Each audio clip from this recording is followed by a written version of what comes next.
तो आत्मदेव के यहां पुत्र नहीं था, लेकिन आत्मदेव को इस बात की बड़ी आत्मग्लानि थी कि मेरे घर पुत्र क्यों नहीं है।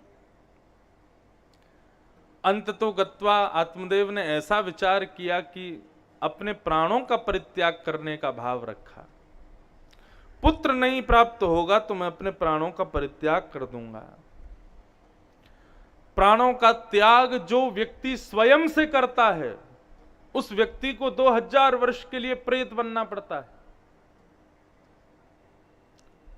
भगवान के द्वारा प्रदान मृत्यु को ठुकरा करके जो व्यक्ति स्वयं से स्वयं को मार देता है, आत्महत्या कर लेता है, ऐसा व्यक्ति वर्षों तक प्रेत योनि में भटकता है। आत्महत्या जघन्य अपराध है।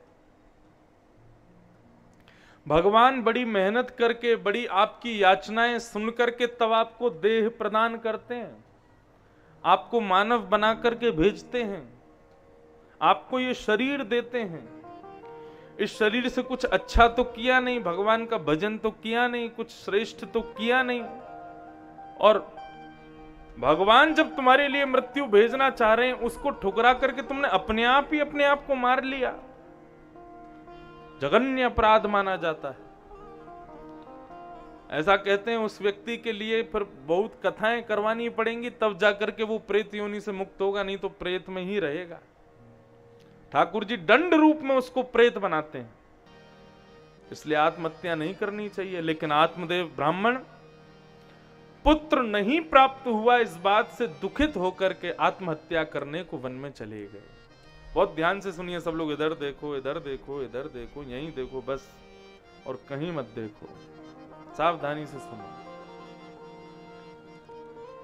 हमारे पीछे ठाकुर जी है ना, इनको देखते देखते कथा सुनोगे तो आपको सत्य बता रहे हैं, ठाकुर जी की आंख झपकती हुई दिखाई देंगी, कभी हाथ हिलता हुआ दिखाई देगा। ठाकुर जी का अनुभव होगा, इसीलिए ये पीछे विराज रहे हैं। इनका ऐसा अनुभव आपको हो उसके लिए कथा बिल्कुल एकाग्र चित्त से सुनिए। और यदि आपको कोई हलचल दिखाई देना तो फिर किसी से कहना मत, अपने मन में ही रखना। उस हलचल को अपने नेत्रों में छुपा लेना, बस किसी से कहना मत। हमको पता है वो करते हैं, और जो बहुत भाव से श्रवण करते हैं उनको अनुभव होता है। क्यों?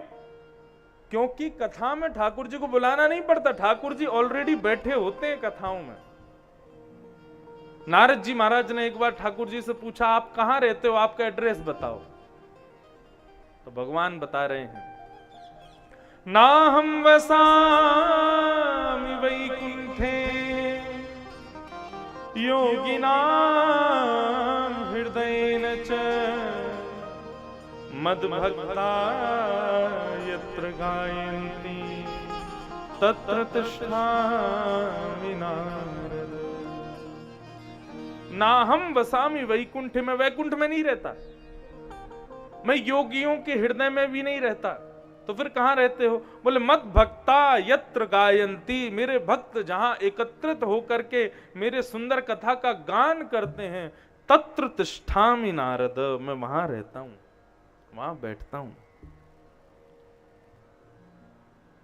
तो यहां ठाकुर जी निश्चित रूप से विराजमान हैं, उनका अनुभव उसी को होगा जो बड़े प्रेम भाव से कथा श्रवण करे। इसलिए ध्यान से सुनो। तो आत्मदेव आत्महत्या करने के लिए वन में गए, एक संत उनको मिल गए।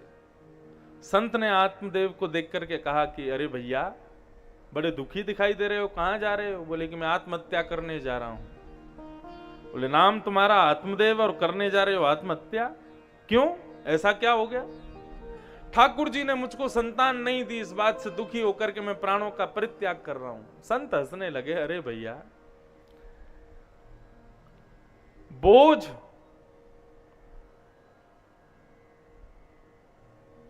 उस पर डाला जाता है जो कर्मचारी होता है।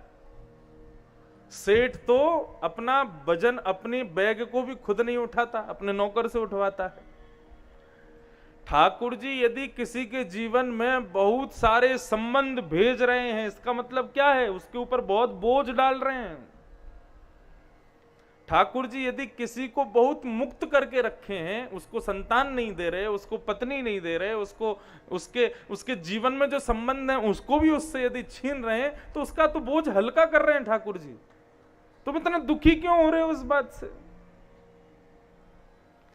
आजकल कई माताओं के यदि पुत्र नहीं होता या उनके संतान नहीं होती, तो उनकी सासू माँ वगैरह कथा में ले आती हैं उनको बेचारी को, फिर उसके बाद में व्यासपीठ पर प्रणाम करवाने ले आएंगी, फिर कहेंगी महाराज जी हमारी बहू को ऐसा आशीर्वाद दो, उसके पुत्र रत्न हो।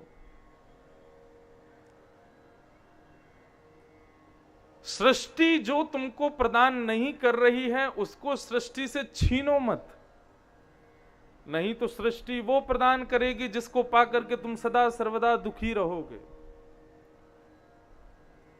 कई लोग कहते हैं कि महाराज ऐसे तो दशरथ जी ने भी पुत्र प्राप्ति के लिए यज्ञ किया, गुरुजनों से जाकर के खूब प्रार्थना की, संतान की प्राप्ति का कर्म तो श्री दशरथ जी ने भी किया, श्री नंद बाबा ने भी किया, श्री यशोदा जी ने भी किया। लेकिन नंद बाबा और यशोदा की पुत्र प्राप्ति का कारण क्या था? भागवत में स्पष्ट लिखा है, नंद बाबा दर दर जाते थे और प्रार्थना करते थे कि हमारे यहां पुत्र हो, लेकिन वो पुत्र कैसा पुत्र चाहिए? विष्णु आराधनार्थाय, कैसा पुत्र चाहिए? नंद बाबा कहते थे हमारी 9 लाख गायें हैं, कल को यदि हम नहीं रहेंगे तो उन 9 लाख गायों को चराने कौन जाएगा, उनकी सेवा कौन करेगा? हमारे नंद भवन पर आए दिन ब्राह्मणों का जमावड़ा आता रहता है, सबको भोजन पवाना, दक्षिणा देना, तिलक करना, हमारे बाद ये कौन करेगा? मेरे ठाकुर जी की सेवा कल को मैं चला जाऊंगा, मेरे बाद इसको कौन करेगा? तो गौ सेवा के लिए, ब्राह्मण सेवा के लिए, अपने घर के ठाकुर की सेवा के लिए एक हमको पुजारी चाहिए, एक हमको ग्वारिया चाहिए, एक ब्राह्मणों का सेवक चाहिए। इस भाव से वो पुत्र की प्राप्ति करना चाह रहे थे। तो नंद बाबा के इस भाव को सुनकर के ठाकुर जी बोले, गौ सेवा, ब्राह्मण सेवा, ठाकुर सेवा मैं किसी बालक को भेजूं, करे ना करे किसकी कोई गारंटी नहीं है, लेकिन गौ सेवा, ब्राह्मण सेवा मैं बहुत अच्छे से करूंगा, इसलिए मैं ही तुम्हारा पुत्र बन के आ जाता हूं। ठाकुर जी पुत्र बन के आए। यदि किसी माँ के हृदय में, किसी परिवार के हृदय में ऐसी इच्छा है कि हमारे घर पुत्र हो या पुत्री हो, तो ठाकुर जी से यही प्रार्थना करना, हे ठाकुर जी हमको संतान इसलिए नहीं चाहिए कि हमारा व्यापार बढ़ावे, हमको संतान इसलिए नहीं चाहिए हमारी दुकान पे जाके बैठे खूब बड़ा आदमी बने, इसलिए नहीं चाहिए।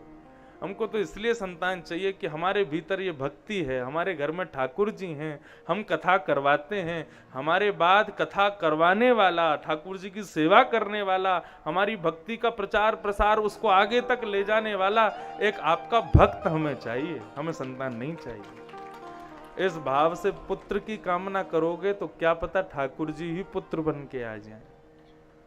लेकिन हमारी पुत्र कामना होती किस बात को लेकर के? अंतिम संस्कार करेगा हमारा, हमको पुम नामक नरक से बचाएगा, आदि आदि भाव होते हैं हमारे। इन भावों से संतान की प्राप्ति नहीं। आत्मदेव को महात्मा ने बताया कि तुम्हारे एक जन्म नहीं 7 जन्मों तक तुम्हारे पुत्र नहीं है, इसलिए भैया तुम ज्यादा पुत्र की याचना मत करो। आत्मदेव तो बिखर गए, बोले नहीं महाराज मुझे पुत्र तो आपको प्रदान करना ही पड़ेगा। अंत तो गत्वा बहुत जिद करने पर संत ने एक फल प्रदान किया और कहा कि जाकर के अपनी पत्नी को इसको खिला देना, तुम्हारे घर एक पुत्र होगा। आत्मदेव ने जाकर के वो फल धुंधुली को दे दिया, खिलाया नहीं, दिया बस। हम भी यही करते हैं। भागवत की कथा में जो वक्ता हमको सुना रहे हैं ये सारी बातें क्या हैं? ये फल के समान हैं। और हम क्या करते हैं? इन फलों को अपनी बुद्धि रूपी धुंधुली पत्नी को खिलाते नहीं है, केवल उसको दे देते हैं, लो ये रख लो। फल देने में और खिलाने में दोनों में अंतर है। संत ने स्पष्ट कहा कि फल खिलाना, लेकिन आत्मदेव ने फल खिलाया नहीं, अपनी पत्नी को दे दिया कि इसको खा लेना। पत्नी ने सोचा अब ये फल पता नहीं कहाँ से आ गया, इसको खा लूंगी तो मैं गर्भवती हो जाऊंगी, जो चाहूंगी वो खा ना सकूंगी, जहां चाहूंगी जा ना सकूंगी, जैसे चाहूंगी रह ना सकूंगी। बहुत सारी बातें उसके मन में आने लगी। तभी उसने मन में विचार किया, मेरी एक सहेली है, उसके 9 पुत्र हो चुके हैं, 10वां होने वाला है, उसको धन की बहुत जरूरत है।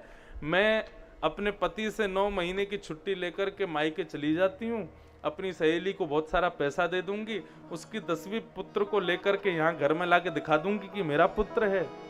और रही बात इस फल की, तो हमारे घर की गाय भी बांझ है, गाय के भी कोई बालक नहीं है, इस गाय को ये फल खिला देती हूँ। और फल जाकर के गाय को खिला दिया। 9 महीने बाद अपनी सहेली को बहुत सारा धन देकर के उसके पुत्र को ला करके अपने पति को दे दिया। अब उस समय में फोन तो होते नहीं थे, पत्नी मायके गई तो रोज बात हो जाए, पूछ लें क्या कर रही हो, क्या नहीं कर रही, कैसी हो, क्या नहीं हो, कुछ पता ही नहीं था। 9 महीने बाद वो पुत्र ला करके आत्मदेव को दे दिया, लो मेरा पुत्र हुआ है। आत्मदेव तो नाचने लगे, आनंद करने लगे, जय हो ठाकुर जी ने पुत्र रत्न दिया है।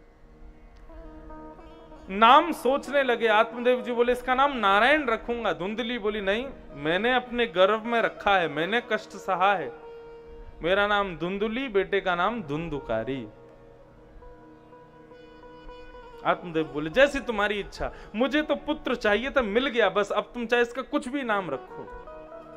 ऐसा नहीं होना चाहिए, बच्चों का नाम बहुत सोच समझ के रखना चाहिए। आप विचार करो, एक व्यक्ति का नाम आगामी 100 वर्ष तक उसके जीवन को संभालेगा, संवारेगा, सजाएगा। और नाम यदि कुछ भी रख दिया जाए तो जीवन भर उसी नाम से उसको लोग पुकारेंगे, उसी नाम जैसे गुण उसमें आ जाएंगे। जो निकनेम लोग रख देते हैं ना, पिंटू, चिंटू, पप्पू, वो फिर पप्पू से ही होते हैं बच्चे। बच्चों के नाम ठाकुर जी से मिलित होने चाहिए, सुंदर उनका कोई भाव होना चाहिए, उसी नाम से पूरा घर उसको पुकारे, उसी नाम। कई लोग क्या, घर का नाम अलग, स्कूल का नाम अलग, स्कूल का नाम तो बढ़िया वाला, घर में नाम ऐसे ही कुछ भी रख देते हैं। ऐसा नहीं होना चाहिए। सब जिस नाम से उसको पुकारें ऐसा ही नाम उसका होना चाहिए। यथा नाम तथा गुण, जैसा नाम रखोगे वैसे गुण उसमें उत्पन्न होते चले जाएंगे। इसलिए नाम ठाकुर जी से मिलित होने चाहिए, ठाकुर जी से युक्त होने चाहिए। नाम क्या रखा? धुंधुकारी। इतने में ही गौशाला में गए, अपनी गाय को सहला रहे थे, तभी गर्भवती उस गाय के गर्भ से एक बालक ने जन्म लेना प्रारंभ किया। आत्मदेव जी देखने लगे तो देखते ही देखते क्या पाया, मानवों जैसा शरीर उस बालकों का, कान गाय के जैसे। आत्मदेव जी तो आनंदित हो गए, बोले ठाकुर जी ने एक नहीं 2 पुत्र दिए। देवी, बड़े बेटे का नाम तुमने रखा, छोटे बेटे का नाम मैं रखूंगा, और इसका नाम मैं रखता हूं गोकर्ण। अच्छा, गोकर्ण नाम केवल इसलिए नहीं पड़ा क्योंकि उनके गाय के जैसे कान थे। गोकर्ण शब्द का अर्थ बहुत सुंदर होता है। अपने बच्चों का जब नाम रखो ना तो उनको अर्थ भी बताया करो कि तुम्हारे नाम का अर्थ क्या होता है। कई बच्चे आते हैं, मैं निश्चित, मुझको कोई बालक मिलता है वो अपना नाम बताता है तो मैं जरूर पूछता हूं, तुम अच्छा इसका मतलब क्या होता है बताओ। नहीं जानते बच्चे, बस नहीं पता। ऐसा नहीं, उसको अर्थ बताओ। अर्थ बताओगे तो जो उसका नाम है ना, उस अर्थ को वो सार्थक करेगा। वो जरूर चाहेगा कि मेरा जैसा नाम है मैं वैसा बनूं, इसलिए अर्थ जरूर बताओ। गोकर्ण शब्द का अर्थ क्या होता है? गो कहते हैं ज्ञान को। गौ माने गाय भी होता है, लेकिन गौ माने ज्ञान को भी गौ कहा जाता है, इंद्रियों को भी गौ कहा जाता है। गौ माने ज्ञान, कर्ण माने कान। जो अपने कानों से केवल ज्ञान की ही चर्चा सुने उसको गोकर्ण कहते हैं। फालतू अनर्गल बातों को जो अपने कानों से ना सुने उसको गोकर्ण नहीं कहते। जो केवल ज्ञान की ही चर्चा सुने, अब 4 बजे से लेकर के अब 6 बज गए हैं, 4 से लेकर 6 बजे तक आप सब दमोहवासी अभी गोकर्ण हो। क्यों? केवल ठाकुर जी की चर्चा सुन रहे हो, तो ये गोकर्ण ही तो है। जो केवल ठाकुर जी की चर्चा श्रवण करता है और कुछ नहीं सुनता, उसको गोकर्ण कहते हैं। गोकर्ण। दोनों बालक धीरे धीरे बड़े हुए। धुंधुकारी महान दुष्ट हुआ, गोकर्ण पंडित ज्ञानी बना। धुंधुकारी वैश्यागमन करने लगा, जुआ खेलने लगा, अपने माता पिता को प्रताड़ित करने लगा, धन मांगने लगा, नहीं देते थे तो अपने माता पिता को मारने लगा। इससे बड़ा कष्ट माता पिता के लिए कुछ नहीं हो सकता कि बालक ऐसा हो जाए। आत्मदेव पिता ने मन में विचार किया, इससे अच्छा तो मैं बिना पुत्र का ही था। मैंने क्यों पुत्र की याचना की? अपना घर छोड़ करके आत्मदेव चले गए और मां ने अपने प्राणों का परित्याग कर दिया।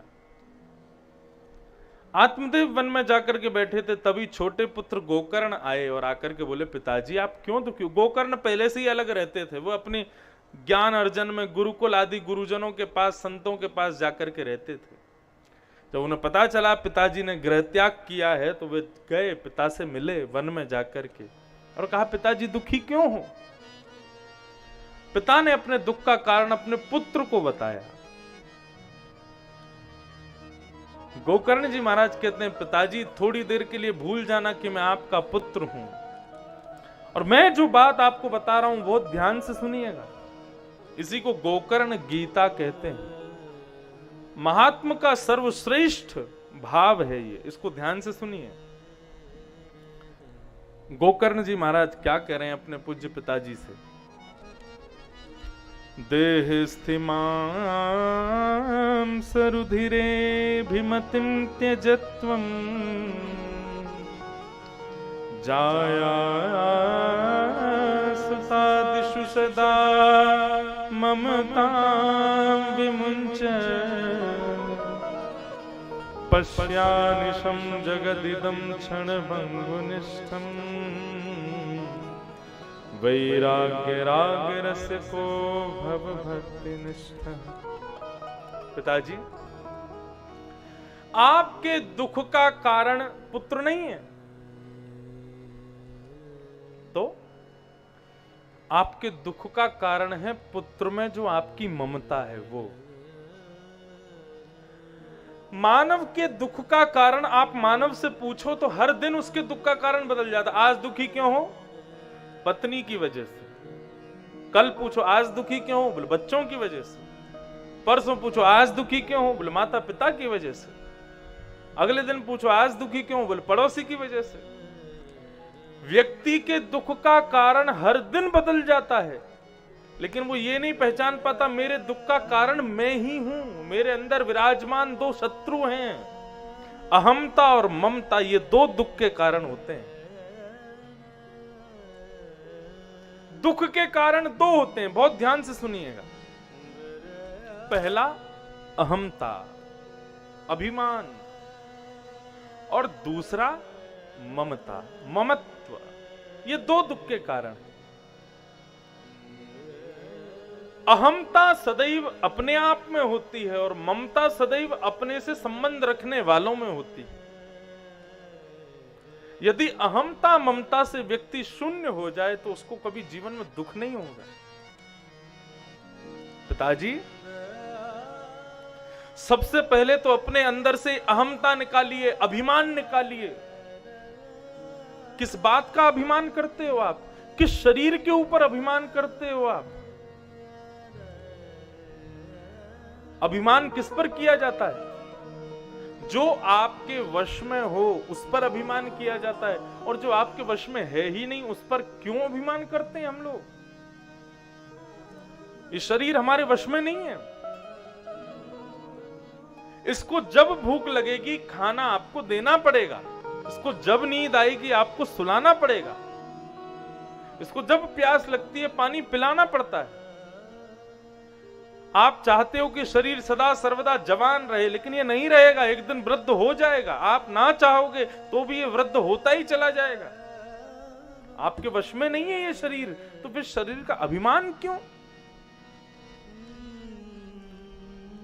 श्री बिंदु जी महाराज कहते हैं, जो मिला है वह हमेशा पास रह सकता नहीं, कब बिछुड़ जाए ये कोई राज कह सकता नहीं, जिंदगानी का खिला मधुबन किसी का है दिया, मैं नहीं मेरा नहीं यह तन किसी का है दिया। ये हमारे वश में नहीं है, तो फिर इसके प्रति इतना अभिमान क्यों? सबसे पहले अभिमान को त्यागो कि शरीर मेरा है, मैं इसका हूं। नहीं, आपका नहीं है ये। केवल इस संसार में आए हो तो ठाकुर जी ने रहने के लिए, खाने पीने सोने के लिए, भगवान का भजन करने के लिए, भगवत प्राप्ति के लिए आपको एक साधन दे दिया है। इसके पथ पर चल करके यदि भगवत प्राप्ति कर लोगे तो ये एक केवल साधन मात्र है, इसके द्वारा ठाकुर जी मिल जाएंगे। लेकिन इस पर कभी अभिमान मत करना। क्यों? ये क्षणभंगुर है, कभी भी आपको छोड़ सकता है, कभी भी आपका त्याग कर सकता है। इस पर कभी अभिमान मत करो। शरीर से अभिमान निकालो और शरीर से संबंध रखने वाले जो अपने हैं उनसे ममता का त्याग करो। पत्नी, बच्चे, भाई, बंधु, इन सब में जो आपकी ममत्व है, जो आपकी ममता है, उसका त्याग करो। ममता बांधती है, ममता बंधन का कारण बनती है, उस ममता को त्यागो। अच्छा, ममता किस में नहीं होती? ममता कैसे छूटे? बहुत ध्यान से सुनिएगा। जीवित लोगों में हमारी ममता होती है, लेकिन मृतक लोगों में हमारी ममता नहीं होती, मरे हुए में हमारी ममता नहीं होती। हमारे पूज्य पिताजी महाराज के गुरुदेव कहते थे, बोले ममता त्यागने का एक ही उपाय है। बोले क्या? जिस प्रकार मरे हुए व्यक्ति को अत्यंत अपवित्र समझते हो, मरे हुए व्यक्ति को अत्यंत अपशगुन समझते हो, उसका स्पर्श करना, उसके पास बैठना, उसको घर में रखना, इसी प्रकार जीते जी प्रत्येक मानव को यदि शव की तरह समझा जाए, मृतक व्यक्ति की तरह समझा जाए, तो किसी में भी ममता नहीं होगी। अगर ऐसी विचारधारा कर ली जाए, सामने बैठे जितने लोग हैं सब शव बैठे हैं, सब मरे हुए मुर्दे के समान हैं, तो किसी में ममता क्यों होगी हमारी? ममता जीवित लोगों में होती है। तो मन को समझाओ, ये सब जीवित नहीं है, ये सब वही मरा हुआ शरीर जो होता है वही सब ये लोग हैं। इनमें ममता क्यों होगी? किसी में नहीं होगी। ममत्व का त्याग ऐसे ही हो पाएगा।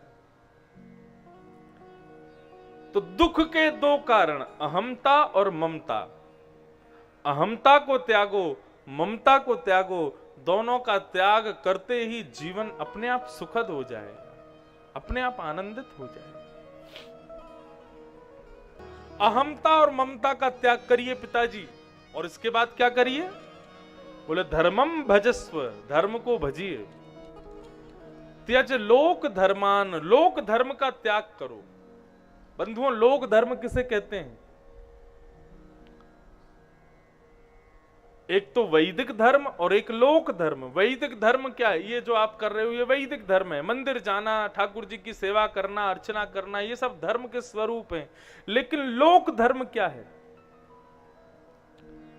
कहीं मेरे पति नाराज ना हो जाएं, कहीं मेरी पत्नी गुस्सा ना हो जाए, कहीं बुआ जी नाराज ना हो जाएं, फूफा जी मुंह फुला के नहीं बैठ जाएं, सासू माँ का मूड खराब ना हो जाए, ये सब लोक धर्म है।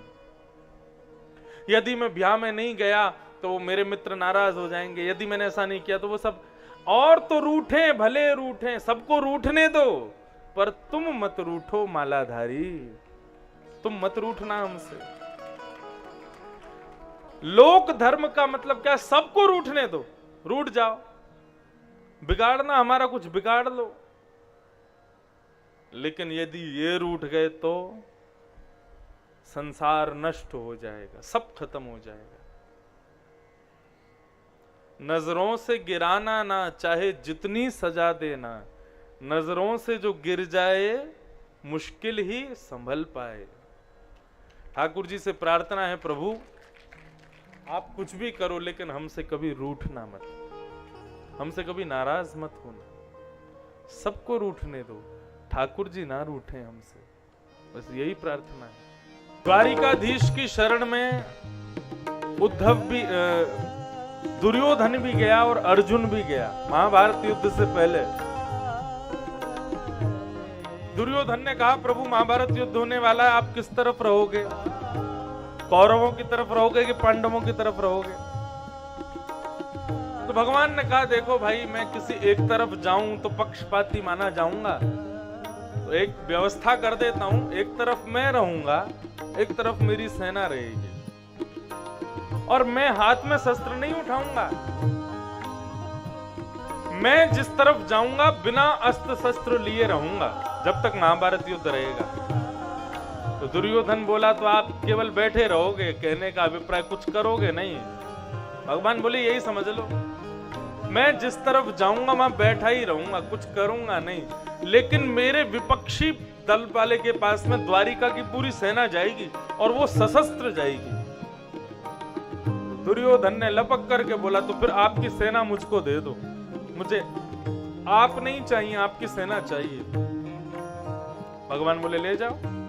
अर्जुन से पूछा, तुम्हें मंजूर है? अर्जुन बोला, मंजूर है, इसको ले जाने दो सेना। दुर्योधन मुस्कुराने लगा, अर्जुन के ऊपर दया करने लगा, बोले कि वैसे ही तुम कमजोर, और अब तुम्हारे पास में एक सैनिक बड़ा, वो भी कन्हैया, और वो भी बिना किसी शस्त्र का बैठा रहेगा बस। अर्जुन बोला, इसी में ही खुश हूं मैं, कोई बात नहीं, तुम सेना ले जाओ। अर्जुन से दुर्योधन सेना लेकर के गया। भगवान ने अर्जुन को पकड़ा, क्यों भाई ये बता, मैं शस्त्र अस्त्र उठाऊंगा नहीं, अपनी सेना में ले जा करके मुझको तुम क्या करोगे? इतने खुश क्यों हो रहे हो? अर्जुन बोला, बोले आपसे मांगने के लिए दुर्योधन आया था, आपको मांगने के लिए दुर्योधन आया था, मैं ना तो आपको मांगने आया था और ना आपसे कुछ मांगने आया था। बोले, तो फिर क्यों आए थे तुम? अर्जुन कहता, बोले मैं तो खुद को देने आया था प्रभु, महाभारत युद्ध होने वाला है, मुझे नहीं पता मुझे क्या करना है, इसलिए आप अपनी शरण में ले लीजिए और मेरे मार्गदर्शक बनकर के मुझे बताइए मैं क्या करूं। आप जो कहोगे, करिष्ये वचनम तव, आप जो कहोगे मैं वही करूंगा। इसे कहते हैं पूर्ण समर्पण। ठाकुर जी ने ऐसी बागडोर पकड़ी महाराज अर्जुन की, पांडवों की सेना छोटी सी और कौरवों की सेना विशाल, केवल भगवान निर्देश करते गए और अर्जुन लड़ता चला गया। महाभारत युद्ध में उस विशाल कौरवों के सागर को अर्जुन ऐसे पार कर गया जैसे गाय के खुर के गड्ढे को पार कर गया। क्यों? क्योंकि ठाकुर जी की शरण में आ गया था, ठाकुर जी के वरद हस्त के नीचे बैठा था। यही तो शरणागति है, यही तो भक्ति है, इसी को तो भक्ति पथ कहते हैं। हमें भी यही करना है, ठाकुर जी से कुछ नहीं मांगना, ठाकुर जी को भी नहीं मांगना, अपने आप को ठाकुर जी को दे देना है। बोले हम आपके हैं प्रभु। इस प्रकार आत्मदेव को ज्ञान उपदेश कर रहे हैं। धर्मम भजस्व सततम त्यजलोक धर्मान, और क्या करना है? लोक धर्म का त्याग करके बोले सेवश्य साधु पुरुषाम जहि काम तृष्णाम, काम तृष्णा को त्याग करके साधु पुरुषों की सेवा करो। अन्य साधु पुरुष किसको कहते हैं? केवल भगवाधारियों को साधु नहीं कहते।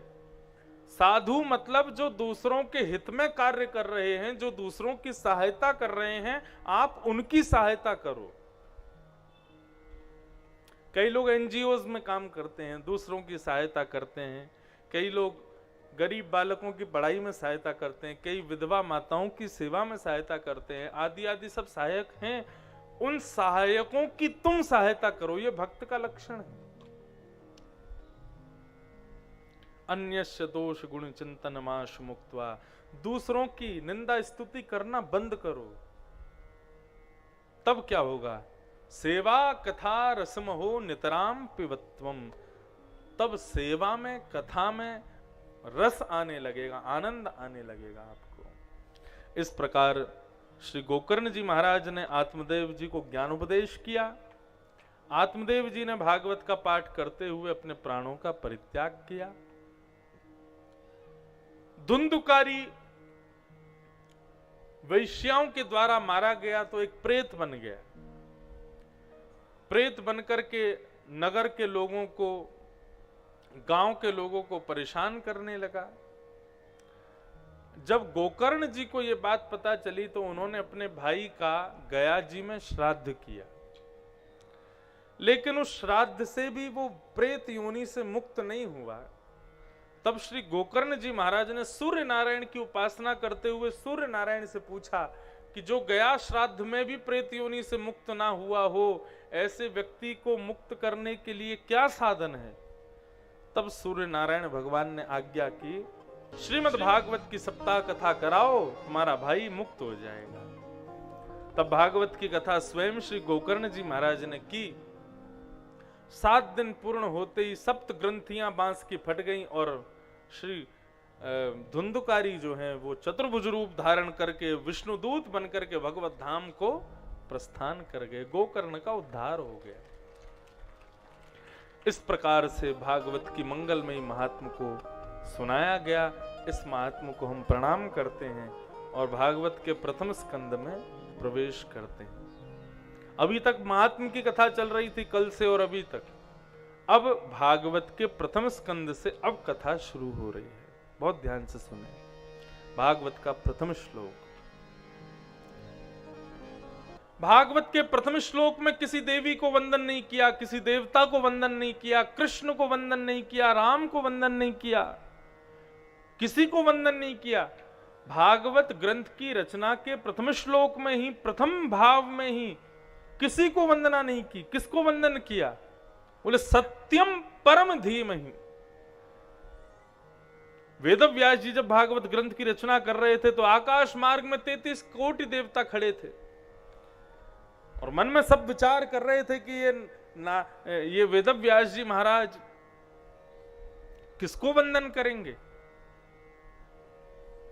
सरस्वती विचार कर रही है मुझे वंदन करेंगे, गणपति सोच रहे हैं मेरा वंदना करेंगे, शंकर जी सोच रहे हैं मेरी स्तुति होगी। सब देवी देवता आकाश में खड़े हैं कि भागवत जैसे दिव्य ग्रंथ के प्रारंभ में हमको वंदन किया जाएगा। जैसे कि मानस में श्री गोस्वामी तुलसीदास जी महाराज ने सबको वंदन किया। अच्छों को तो वंदन किया ही, उन्होंने दुष्टों को भी वंदन किया। सबको वंदना कर रहे हैं श्री तुलसीदास जी महाराज। भागवत में ऐसी विडंबना है, यहां किसी को वंदन नहीं किया। और यदि आपको पूरा विस्तार से बताया जाए तो आप कहोगे यहां तो सबको वंदना कर दी। कैसे? आकाश में 33 कोटि देवता खड़े थे, सब खड़े थे हमको वंदना करेंगे, ऋषिजन खड़े थे हमको वंदन करेंगे, सब खड़े थे वंदना के लिए। स्तोत्रम कश्यन तुष्टयेत, स्तुति किसको अच्छी नहीं लगती? सबको अच्छी लगती है। हमारी प्रशंसा सब करें, ये सबको अच्छा लगता है।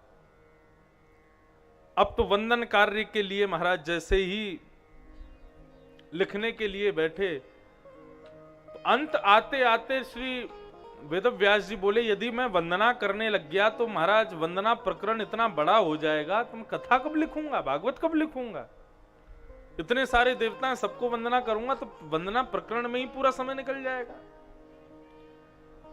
तब उन्होंने ऐसे को वंदन किया कि आकाश में 33 कोटि देवता में किसी को बुरा भी ना लगे और सब प्रसन्न हो जाएं। किसको वंदन किया?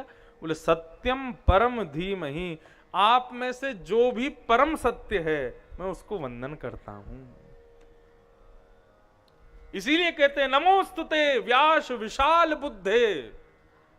व्यास को प्रणाम करते हैं। क्यों प्रणाम करते हैं वेद व्यास को? बोले क्योंकि उनकी जैसी बुद्धि किसी की नहीं है। सत्यम परम धीमहि के भाव से मैं परम सत्य को वंदन करता हूं। अब यदि इनमें से कोई नाराज हो रहा है तो इसका मतलब वो अपने आप को परम सत्य नहीं मानता। सरस्वती जी यदि नाराज हो जाएं कि मेरी वंदना नहीं की तो मतलब आप परम सत्य नहीं हो। शिव जी यदि रूठ जाएं मेरी वंदना नहीं है तो क्या आप परम सत्य नहीं है? ब्रह्मा जी रूठ जाएं मेरी वंदना नहीं है तो क्या आप परम सत्य नहीं हो? हाथी के पैर में सबका हाथ, हाथी के पैर में सबके पांव आ जाते हैं। परम सत्य को वंदन करके वेद व्यास जी ने वंदना प्रकरण समाप्त कर दिया और सब प्रसन्न हो गए। बोले हाँ ना भैया, सबकी वंदना हो गई। परम सत्य यानी सब सत्य हैं। अपने आप को कोई झूठा मानता है? कोई नहीं मानता। हम मिथ्या होते हुए भी, संसार में रहते हुए भी अपने आप को सत्य मानते हैं। तो देवता तो वास्तविक सत्य हैं। इसमें भूकंप सा आ रहा है भैया। अब हो गया ठीक, बैठ जाओ। ये भी अपने आप को सत्य मान रहा है।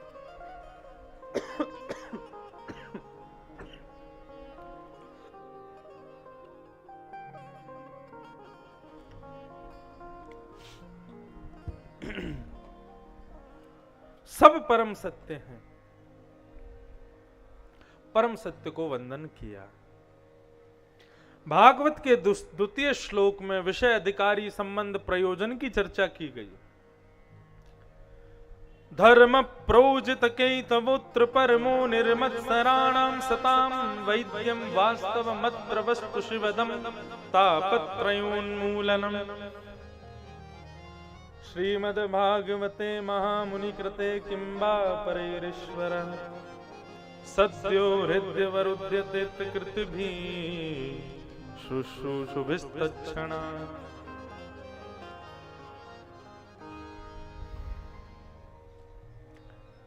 विषय, अधिकारी, संबंध और प्रयोजन, ये चार बातें बताई गई द्वितीय श्लोक में।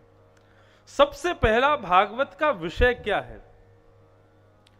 क्यों सुनते हैं हम लोग भागवत की कथा?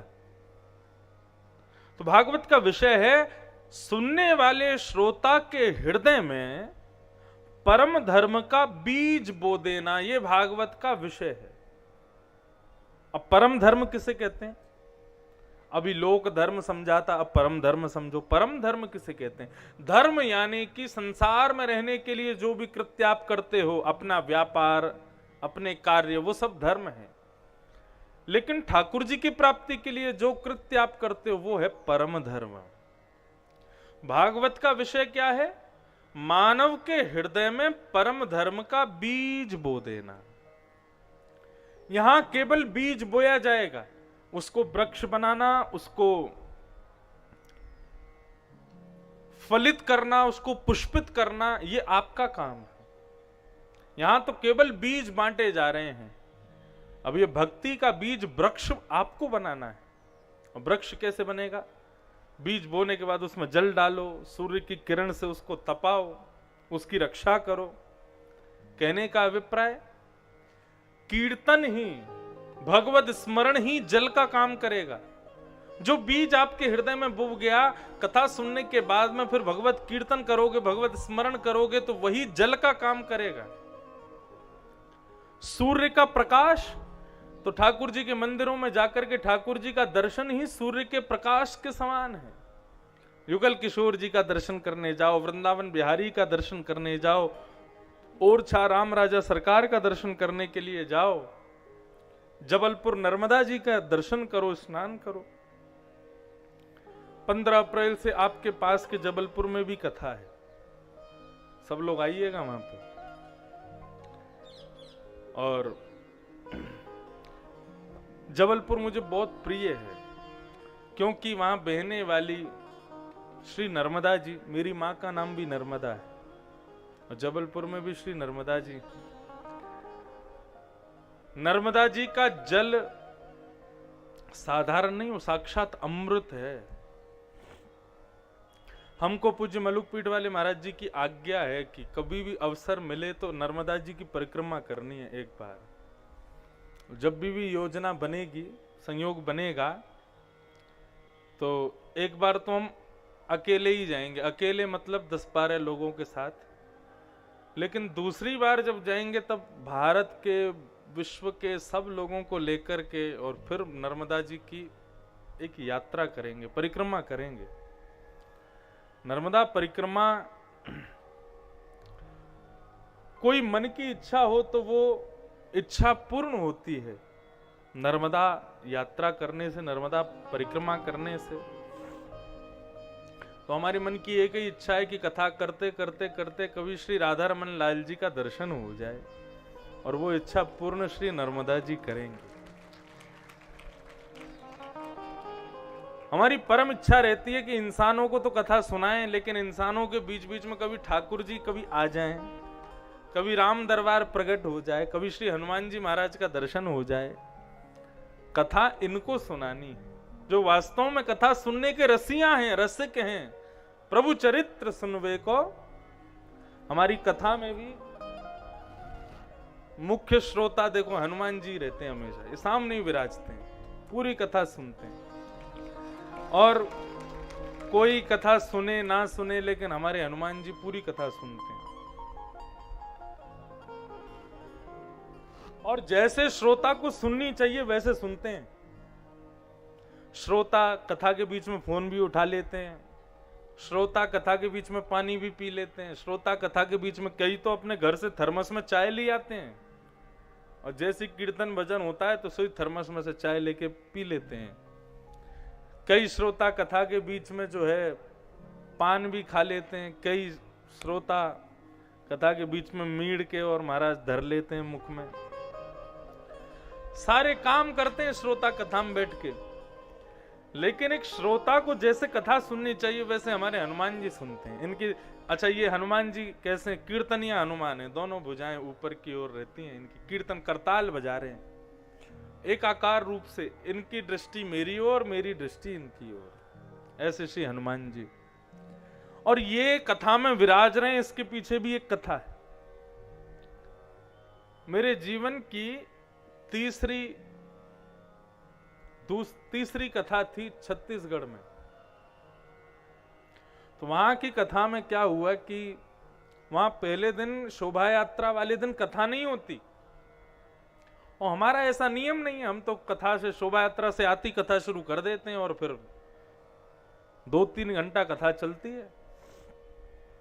छत्तीसगढ़ में ऐसा नियम है कि एक दिन केवल शोभा यात्रा होगी, फिर अगले दिन से कथा होती है कई जगहों पर छत्तीसगढ़ में। मुझे ऐसा पता नहीं था, नया नया व्यास बना था। तो कथा में जैसे ही हम पहुंचे तो वो शोभा यात्रा करके आए। शोभा यात्रा के बाद विशाल पंडाल बना था महाराज, तो भागवत जी विराजमान हो गई। 12 बजे शोभा यात्रा आ गई, कथा समय था 3 बजे से। अप्रैल का महीना, ये रामनवमी के आसपास। हमने फिर माइक से बोल दिया, मैंने कहा जितने माताएं बहनें और भाई लोग सब शोभा यात्रा में आए, सब घर जाओ, प्रसाद पाओ, थोड़ी देर आराम करो, 3 बजे तक सब लोग आ जाना, कथा शुरू होगी। अब गुरु 3 बजे जैसे ही हम मंच पे पहुंचे तो हमारे 5 ब्राह्मण लोग और हमारे सारे गंधर्वजन ये मंच पे बैठे थे। एक आदमी नहीं कथा पंडाल में, 30,000 आदमियों को बैठने की व्यवस्था का पंडाल, और उसमें एक आदमी नहीं।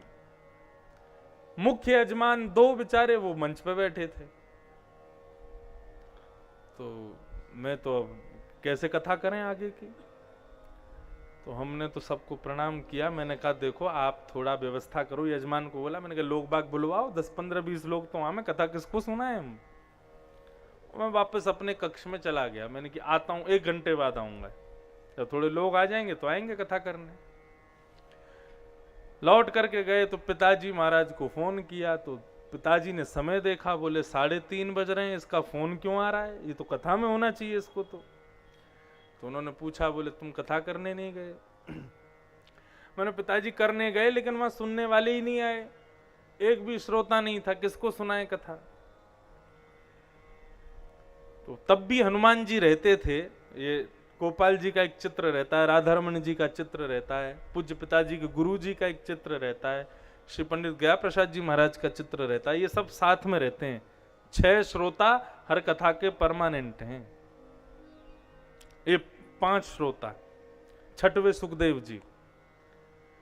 तो पिताजी बोले उनको क्यों धर के ले जाते हो अपने साथ में, ये हनुमान जी, गोपाल जी, चित्रपट, इनके सबको घर छोड़ के जाया करो, इनको क्यों ले जाते हो अपने साथ। मैंने कहा पिताजी वो तो ऐसे ही रखने होते हैं सामने। बोले रखने नहीं होते बेटा, वो कथा सुनते हैं, वो इसीलिए तुम्हारे संग जाते हैं क्योंकि वही मुख्य श्रोता हैं। तुमको भीड़ से मतलब ही नहीं है, तुमको संसार के लोगों से मतलब ही नहीं है। अगर कोई नहीं आया तो मत आने दो, अपने हनुमान जी को कथा सुनाओ, अपने गोपाल जी को कथा सुनाओ, गुरु जी का चित्र रहता उनको कथा सुनाओ, चलो लौट के जाओ कथा शुरू करो। आधा घंटा बाद में फिर गया, तब भी लोग नहीं आए थे। अप्रैल में भयंकर गर्मी छत्तीसगढ़ में, और आप विश्वास माने जीवन में पहली कथा कर पहले दिन में लोग आते ही नहीं है, एक भी आदमी आया ही नहीं 4 घंटे।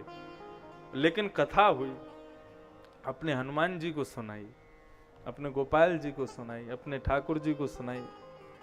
महाराज हनुमान जी ने ऐसी गदा घुमाई अपनी, दूसरे दिन पंडाल में तिल रखने की जगह नहीं, इतने श्रोता बैठे, मानो हनुमान जी सबको घर से मार मार के लाए हो, चलो कथा सुनो वहां जाके। तब से ये नियम बन गया कि श्रोता चाहे सुने ना सुने, कई जगह श्रोता ऐसे मिलते हैं कि महाराज वो सुनते ही नहीं है, अपनी बात ही चल रही है, कोई हल्ला मचा रहे हैं, शोर कर रहे हैं सब। तो ऐसे स्थानों पर जाते हैं तो फिर अपने हनुमान जी को ही कथा सुनाते हैं, आप सुन लो बैठ के।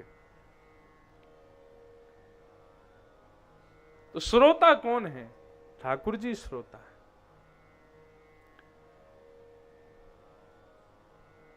भगवदीय कथा, ये भागवत का विषय है कि आपके हृदय में परम धर्म का बीज बो जाए। अब उस बीज को पुष्पित करना, फलित करना, वृक्षित करना, ये आपका काम है, ये भागवत का विषय है। अब भागवत का अधिकारी कौन है? तो निर्मत्सराणाम सताम, जो निर्मत्सर है, जो मात्सर्य दोष से मुक्त है, वो भागवत का अधिकारी है। मात्सर्य दोष किसको कहते हैं?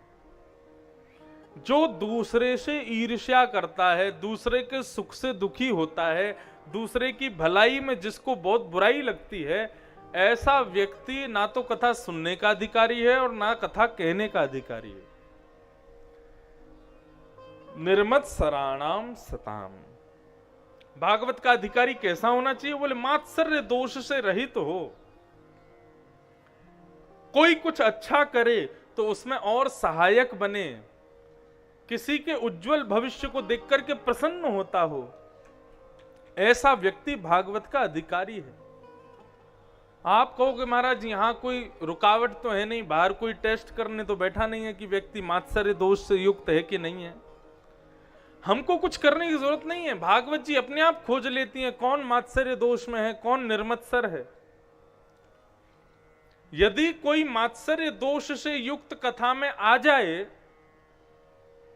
वो अनधिकारी है, और यदि वो कथा में आकर के बैठ जाए तो कथा उसको समझ में आएगी नहीं, उसको पल्ले पड़ेगी नहीं।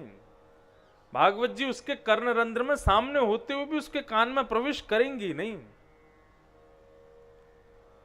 और या फिर कोई मात्सर्य दोष से युक्त कथा में आ गया तो भागवत जी ऐसी कृपा करेंगी कि वो निर्मत्सर होके ही निकलेगा यहां से, उसके भीतर से मात्सर्य दोष नष्ट हो जाएगा।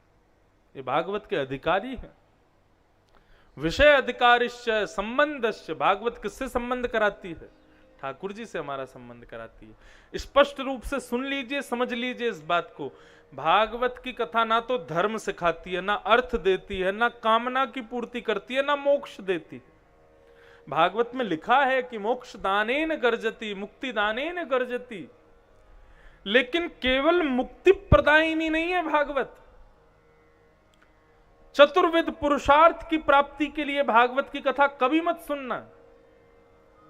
धर्म, अर्थ, काम, मोक्ष, ये चारों यदि चाहिए तो किसी और ग्रंथ के आश्रय में जाओ। यहां तो केवल श्याम सुंदर की प्राप्ति होगी, ठाकुर जी की निर्मल भक्ति मिलेगी और कुछ नहीं मिलेगा। कथा तो केवल ठाकुर जी की स्वच्छंद प्राप्ति कराती है। कथा सुनने के बाद क्या होता है? मीराबाई का भाव, जित जाऊं ठाड़ो ही पावे, बिना बुलाए बोले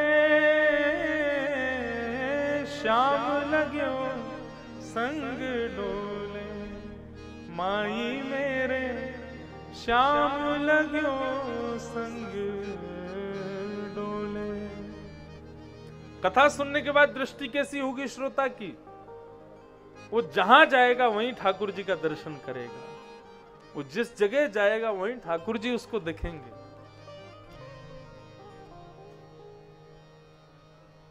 आहा, मीराबाई का ये भाव अत्यंत अद्भुत है।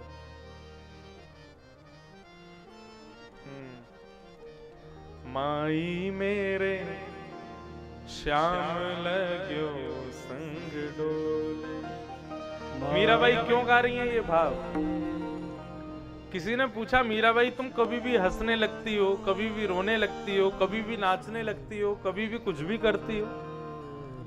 तो मीराबाई कहती है इसमें मेरा कोई दोष नहीं है, सब ठाकुर जी की कृपा है। सब ठाकुर जी जहां जाऊं जैसे जाऊं हर स्थिति में मेरे साथ में रहते हैं, इसलिए मीराबाई गा रही है। केवल सुन लो, पूरा नहीं गा रहे हैं। माई मेरे श्याम लग्यो संग डोले, माई मेरे श्याम लग्यो संग डोले, जित जाऊं ठाड़ो ही पावे, जित जाऊं ठाड़ो ही पावे। ठाड़े का मतलब समझ गए? हमारी ब्रज भाषा है थोड़ी सी। ठाड़ो मतलब जहां जाती हूं वहीं खड़ा मिलता है मेरे को। मीराबाई कह रही है जित जाऊं ठाड़ो ही पावे, जित जाऊं ठाड़ो ही पावे, बिना बुलाए बोले, बिना बुलाए बोले। मैं बात ना करूं वासों, लेकिन फिर भी जबरदस्ती मुंह बात करें। मैं वाकू बिना देखे निकल भी जाऊं ना, तो भी मुंह को देख करके जबरदस्ती मुंह बात करे। निगम कहते हैं वेद को। वेद रूपी कल्प वृक्ष का पका हुआ फल है श्रीमद् भागवत। और सुखमुखाद अमृत द्रव्य संयुतम, सुखदेव जी के मुख लग जाने से अमृत के समान हो गया। सुख किसे कहते हैं? सुख यानी कि तोता। वक्ता को कैसा होना चाहिए? तोते के जैसा होना चाहिए, सुख के जैसा होना चाहिए। तोते का एक लक्षण होता है, वो फल में मुख लगाता है, उस फल को मीठा कर देता है। या फिर ऐसा कहें कि वो मुख ही उसमें लगाता है जो फल मीठा हो। कड़वे फलों में मुख मारता ही नहीं है तोता। उसके अंदर इतना विज्ञान होता है, इतना ज्ञानी होता है तोता कि वो जानता है, फल को देख के पहचान जाता है कड़वा है कि मीठा है। मीठे फल में ही मुख मारता है।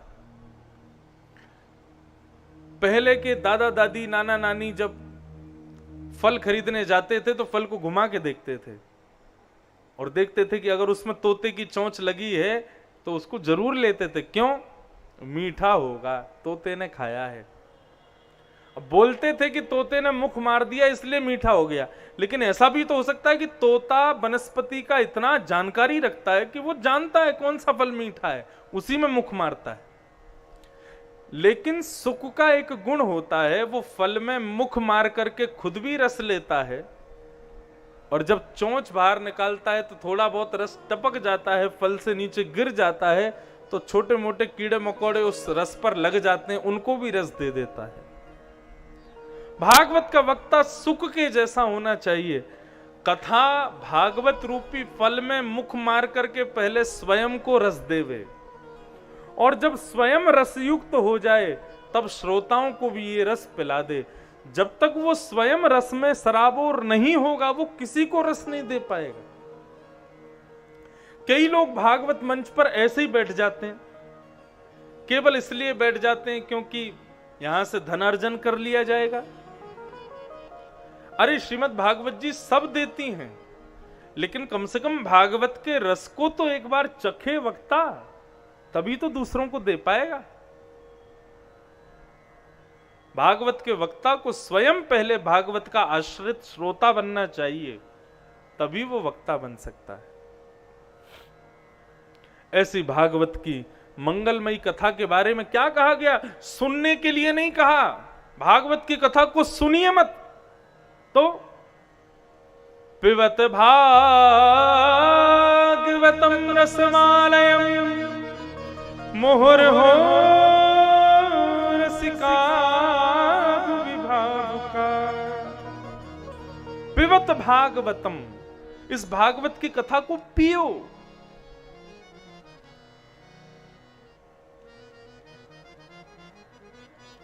रोग यदि आपको लगा है तो औषधि का नाम सुनने से रोग दूर नहीं होगा, औषधि का पान करने से रोग दूर होगा।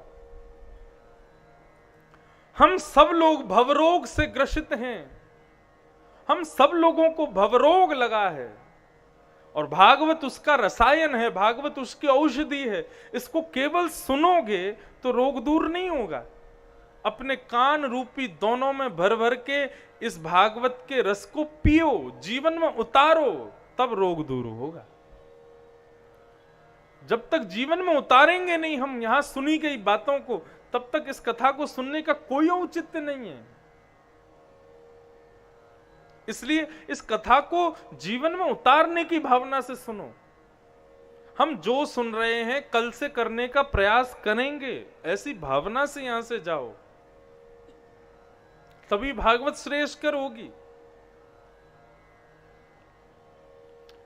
एक प्रकार से जिस प्रकार वैद्य डॉक्टर मरीज को दवाई लिख देता है, अब दवाई को केवल देखता रहे तो उसका रोग दूर नहीं होगा। दवाई को लेना पड़ेगा, उसके बाद कुछ नियम बताएगा डॉक्टर, उसका पालन करना पड़ेगा। उन नियमों का पालन नहीं करेगा तो भी दवाई लेने से रोग दूर नहीं होगा। ठीक उसी प्रकार भवरोग से ग्रसित हैं संसार के लोग। भागवत रूपी वैद्य आकर के ये भागवत रूपी औषधि दे दें, कुछ नियम बता दें, जब तक उनका पालन नहीं करोगे, औषधि का सेवन नहीं करोगे, रोग दूर होगा नहीं।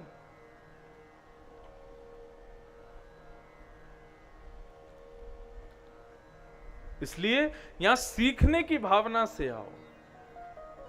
इस प्रकार 3 श्लोकों में मंगलाचरण किया गया। सौनकादि ऋषियों ने 6 प्रश्न किए सूत जी महाराज से। इन्हीं 6 प्रश्नों में आगामी दिन की कथा है। किम श्रेय शास्त्र सारः स्वावतार प्रयोजनम किम कर्म के अवतारश्च धर्मः कम शरणं गतः। ये 6 प्रश्न है। पहला प्रश्न क्या है? किम श्रेय, भगवान का अवतार का श्रेय किसको जाता है, भक्तों को कि राक्षसों को? किसके लिए आते हैं भगवान?